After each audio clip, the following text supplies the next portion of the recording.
Full time.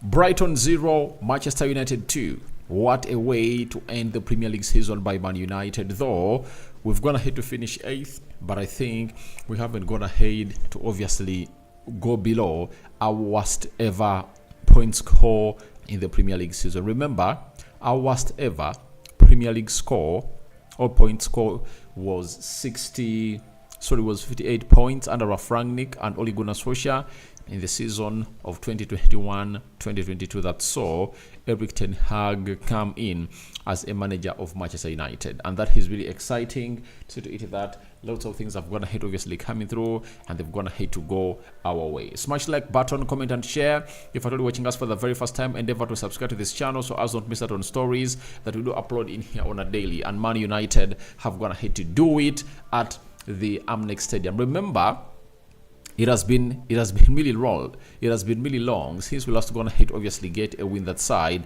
and the previous games Brighton have gone ahead to beat us. Remember, last season they beat us home and away, and this season they came to Old Trafford and picked our 3 points when they beat us by 3-1, and our own consolation goal was scored by Hannibal. You remember, Mabry. So this time round we've gone ahead to take a revenge at the next level, and we all knew that it was not going to be an easy game, as the manager had gone ahead to announce that this was his last game for the side of Brighton, and we can all admit that this was really a very hard game for Man United, and what made it hard was first and foremost Amrabat. He has been having some good previous 2 games, but today the game has been horrible. I think the constant you get from this guy is his energy. He can run all over the pitch and really put in shifts after shifts. That's what you can get from him, and that's the constant he gives you, and I think it serves a better purpose, because we've gone ahead to see players into that game of football for Man United this season not putting in the shift. You understand? But Amrabat, however much, was really putting in blind passes that would have gone ahead to cost us goals, but never went ahead to cost us goals. He has found himself in a position of really not really putting in the best performance today. But I got to know that the problem was the midfield, and Erik ten Hag got to know to it that it was the midfield problem, and he got it sorted. And when he got it sorted, got off Amrabat, put on Casemiro in the midfield, Varane and Evans played into the central defense, and the manager just found himself having a goal orchestrated by Casemiro for the first goal.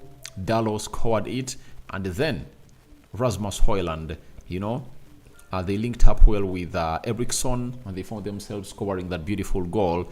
And it almost looks like the goal is scored against Newcastle. If you look at the goal that Rasmus Hojlund scored against Newcastle, it's almost the same. He gets that ball, dribbles past 2-3 defenders, runs to his weak foot, and shoots with it into the back of the net, because most goalkeepers are like, he cannot really shoot from there. And it looks like he has a very finishing touch. Now, for everyone who has always gone ahead to come on and tell us that this guy should really be given another experienced striker, I tell you, I don't need an experienced striker to play alongside Rasmus Hojlund. I tell you, we should get in another work in progress. If Rasmus Hojlund has gone ahead to score 10 goals in the Premier League, 5 in the Champions League, and 1 in the FA Cup, right, taking his study to 16 this season in that worst side of United, how is he going to look like if at all Man United really clicks on next season and these people will be looking out for him? That is it. How will the guy look? That's why I tell you that next season I don't want to see us getting in another main striker to obviously coming through, to obviously get into learning the passes of Bruno Fernandes, the runs. No way. All we need is Rasmus Hojlund to lead that line. Get in a striker that is going to act as an understudy with him. Why would you go in for a striker who is more than £50 million? You get? Remember, we are not going to be playing the Champions League, and for Europe, we have to beat Man City in the final to get our slot into the UEFA Europa League. It's a hard thing to do into that game. That's why I want Rasmus Hojlund here. The champions, Man City, that have gone ahead to break the record of Man United of winning a treble, of winning 3 trophies consecutively, and they've gone ahead to take it to 4, have gone ahead to win that trophy with 2 strikers in Erling Haaland and Julian Alves. None of those is even 25 years of age. Now, why would United need a player with experience? All you need to do is get in a player who is really clinical. You get Man City brought in Erling Haaland and Alves at the same time. If you can recall that, they brought them here at the same time, and they've gone ahead to obviously show us that they're really good at what they do, and nothing is going to stop them. So Rasmus Hojlund has gone ahead to excite me, and he still has one more game. You never know what will happen. At the beginning of the season, I was one who came out and really made a prediction of United going in for Rasmus Hojlund, and I went for him to score 20 goals. And it's because he has gone ahead to miss out on a couple of games because of his injury. And the moment he went ahead to obviously get injured, no sooner had he gone ahead obviously hit the ground running, I got to know that it's not gonna really get him back, and he has gone ahead to get back to scoring goals towards the end of the season. But you have to get to know that the boy is on fire. The boy is on fire. You know, he scored against Sheffield, he scored against Newcastle, and today he has gone ahead to put in a shift to score against another dangerous side of Brighton in a very good way. That's what we call a number 9. Get me any number 9 in the Premier League. He doesn't bench that man. That boy is physical. He has a very good hold-up play. He links up well with his fellow players. And I tell you what, he's really the big deal. And everyone who was like, United went ahead to spend £72 million on a striker, and he has almost spent the first half of the season without scoring goals. I told them, when he starts, you'll obviously get to know what this boy is made of. And that is the boy himself, Rasmus Hojlund. 10 goals, he's having 16 so far. And for everyone who doesn't really give this guy a hail, you have to. Why? Ronaldo was here. In his return first season, he scored 18 goals. And Rasmus Hojlund is 2 goals less. And you never know what is going to happen in the final of the FA Cup. Rasmus Hojlund might come in through to obviously put in a very beautiful shift in there for you. So I was just excited on how Erik ten Hag has gone ahead to manage him, and it shows you that all the game plan of Erik ten Hag on beating Man City is with Rasmus Hojlund. That's why he has gone ahead obviously bench him for the previous 2 games. You know, he has gone ahead to bench him for the previous 2 games, and every time he brought him on, he has gone ahead to do the needful. And we wait to see whether he'll start against Man City or not, but he's really looking good. And for Diego Dalot, 36 games played, 2 goals and 3 assists. That is Diego Dalot for you.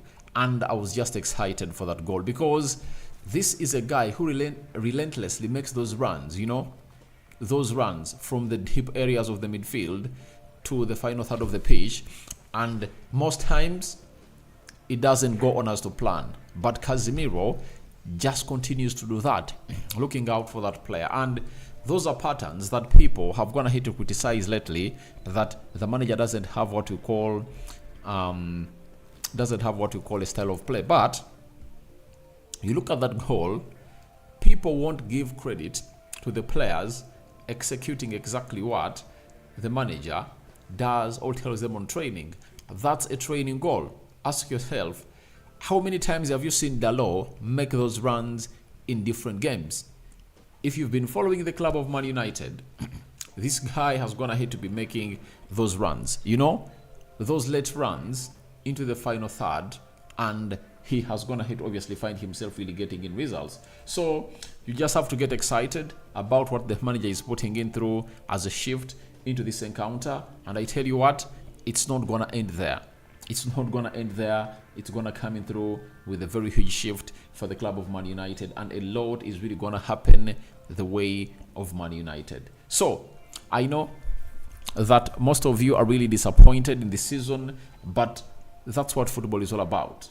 if you never knew what football is all about, that's what football is all about. And I tell you what, it's really gonna continue, not the other way, because we are gonna get in better players, and I think the manager is gonna be kept here. But for Diego Dalot, he's one of those players that have gonna obviously put himself into that ilk of coming in through and doing the job every time he's being called upon by the club of Man United. So I just went ahead to love that. But for me, Casemiro was one of those that really stood out. When you're playing against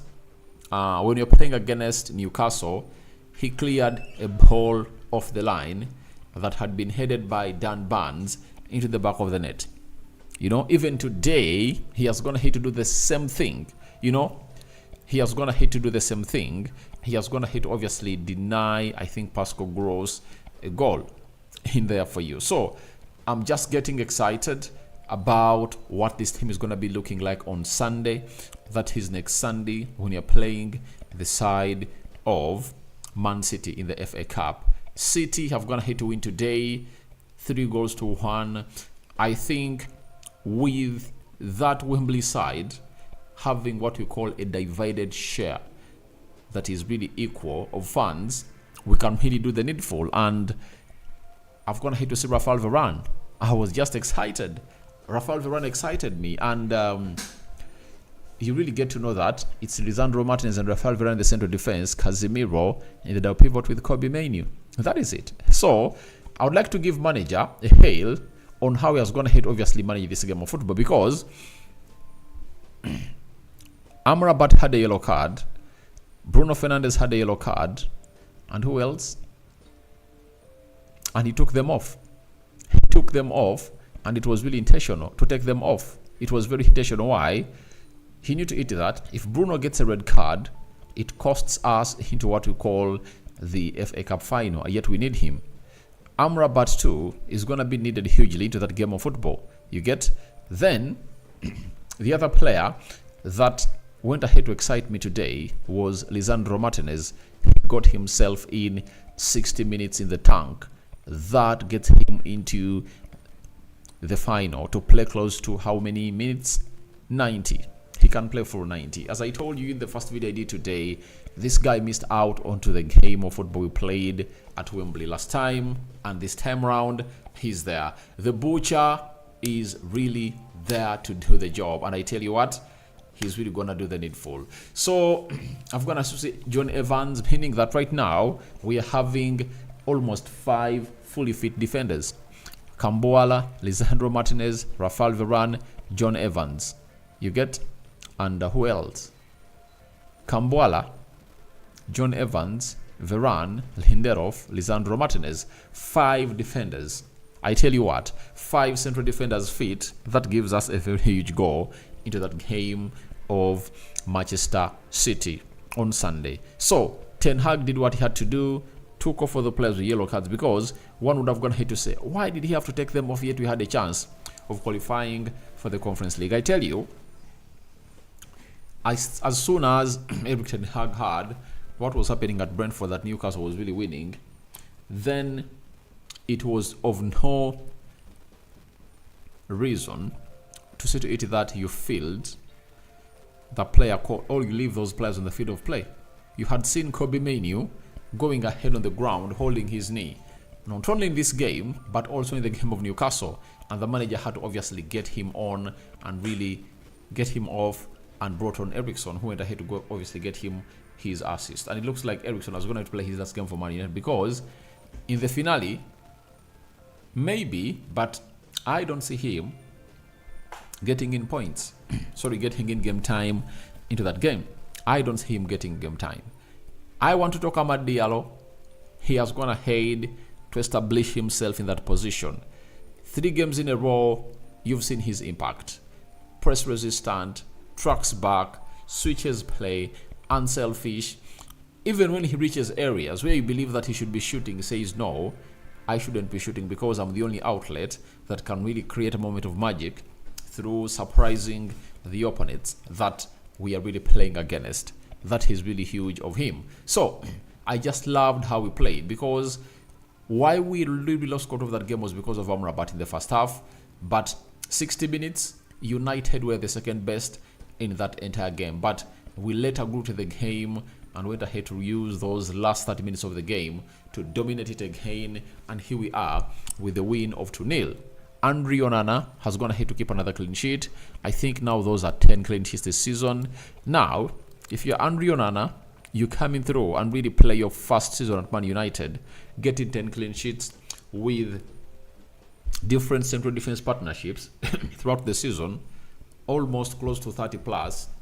You have to obviously hail yourself, and you have to obviously hail Andre Onana for the work well done, because he has been playing with a different central defense partnership for very many games, and today it has been evident. Casemiro has started with Lisandro Martinez, yet all along Casemiro has been starting with John Evans. You get? Then later, Lisandro Martinez was taken off, Evans was brought on, and then Amrabat was taken off, Varane was brought on, and Varane played alongside the man called Evans. But I was seated here and I was like, if we were to win this game of football, Ten Hag just needed to drop Casemiro into the midfield, because I saw to it that the only lacking component in our attack was all about having Casemiro in there for you, because of his press resistance, because of how he knows how to really utilize those balls, and his confidence in the midfield. And no sooner he did it than we went ahead to get our first goal. But you have to really give Rasmus Hojlund a very huge credit into that game, because into that first goal, you see the energy. You know, he wins the physical battle, and that, is it Baleba loses that ball to Dalot. Dalot scores. You understand? So, however much they put in a shift, United was really a very good defensive side, and I saw us defending very well.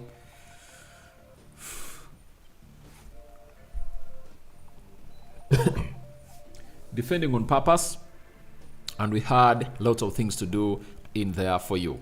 So, Man United has gone ahead to win, though not the best season that we've gone ahead to see in there for you. And we are left with just one game of football, and that's what we've gone ahead to do at the Falmer Stadium down in Brighton. Now, what were the stats of the game? Come into your comments, and we call it a day.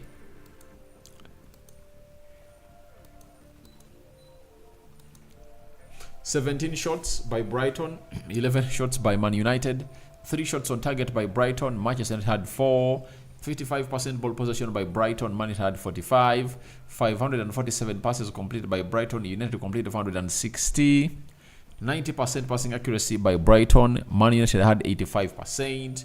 Then 1 yellow card to Brighton, 3 yellow cards to Man United, and I really hated the referee for this, because Baleba is one of those who found himself in a position of really committing close to 3-4 fouls, and he was not red carded. Sorry, he was not really shown a yellow card, but Amrabat, on his first foul, he was really shown a yellow card. I think the referee really got it wrong in there for you. Then 0 offsides to Brighton, 1 to Man United, 0 red cards, 7 corners to Brighton, and 5 corners to the side of Manchester United. And you look at the table, United is 8th. United is 8th, and we hope for the better next season in there for you. So that's it for the club of Man United, and let's head into what your thoughts are. Nachitende Esther, I don't think that these men will beat City. They look to be tired. I understand, but I think they can, because we are having 2 players that have gone ahead to come in through, and they really have some energy. Lisandro Martinez, Varane, and you know that if I tell you to obviously edge the side of City, you need to see to it that your central defense or your back line is really on alert and ready to put in the shift. Silva Onyeit, bro, we didn't watch that match today. Tell us, how was the game? Obviously, I'm going to let you know, United played very well for me, because game management was key in this game of football, because you all know that Brighton can outpossess any team. They can outpossess Man City, Arsenal, and so on and so forth, and all you had to do is to really find means of beating them, but we had to win it.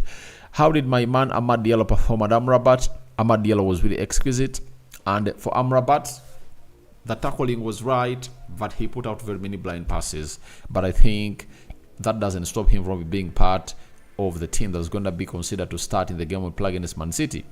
Books, we need big changes. Yeah, that is it. We need them. Bring me Mbappe, Pele, Ronaldo, Messi, Maradona, Cruyff, Best, Maldini, Beckenbauer, Michael Ronaldinho. All right. I don't know what exactly you are meaning. Happy Chris. Good evening, everyone. I congratulate you all having finished the season with 2 good wins in a special way. Already, thanks for the energy you have been putting. Salute to you all, my brother. Then John Molecule. Good work done, my boys. And thank you, my boss. Thank you. Erina Ochan, we shall beat Man City. I'm too also optimistic that we are going to beat Man City. That is it. Anachitende Esther, Amrabat, Kobe Menu, and Casemiro, they have to play together in the midfield against City. It's possible. Ten Hag can think about it and obviously deploy them. Books, realistic, CFC, Sheshko from Leipzig, Jokare Sporting Lisbon, Lille, that is David, Broby, Ajax, Solanke, Bournemouth, Tony, Brentford, Jimenez, Santiago, Feyenoord, Boniface, Leverkusen, Girassi, Stuttgart, and Dobeig in Girona. So he's really talking about the striker that we can obviously get in throughout Man United to do the job as soon as possible. Happy Chris already. I took time and listened to Gary conversation with Eric Ten Hag. Guys, this guy needs time and his project. For everyone who believes that Ten Hag should be sacked, the game of football is not for you. Rokan David is my name. I sign out for now. See you later, and thank for everyone who has been watching in through.